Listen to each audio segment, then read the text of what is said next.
প্রথমেই অংশ শনাক্ত করতে হবে। এস টুকরা, মাঝখানের সারিতে রয়েছে 2টি রং এবং এগুলো 12টি রয়েছে।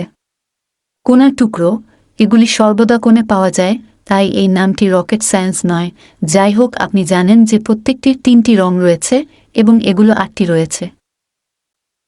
যাই হোক, স্বাভাবিক চাল ঘড়ির কাঁটার দিকে, কিন্তু যখন আমরা এই অক্ষর উল্লেখ করি তখন এর মানে হলো এটিকে উল্টানো বা ঘড়ির কাঁটার বিপরীত দিকে সরানো। উদাহরণস্বরূপ, সামনের মানে এটি এই মতো সরানো হবে। ফ্রন্ট ইনভার্টেড মানে এটিকে এভাবে সরানো হবে। ধরে নিন এটি একটি ঘড়ির কাঁটার দিকে সরানো, যদি না নির্দিষ্টভাবে বলা হয়, বুঝেছেন? আর একটা কথা আছে, নড়াচড়া করার সময় আপনার কিউব ফেসকে সামনের দিকে লোগোর সাথে ধরে রাখুন। যদি না বিশেষভাবে বলা হয় যে আপনি যে সমস্ত চালগুলি করবেন তার বেশিরভাগের উপরে সাদা দিক থাকবে বা উপরে হলুদ দিক থাকবে। প্রতিটি পদক্ষেপ একটি চতুর্থাংশ ঘূর্ণন। এটি অনুসরণ করুন এবং আপনি সলুটিন নো টাইম হ্যাপি কিউবিং পাবেন।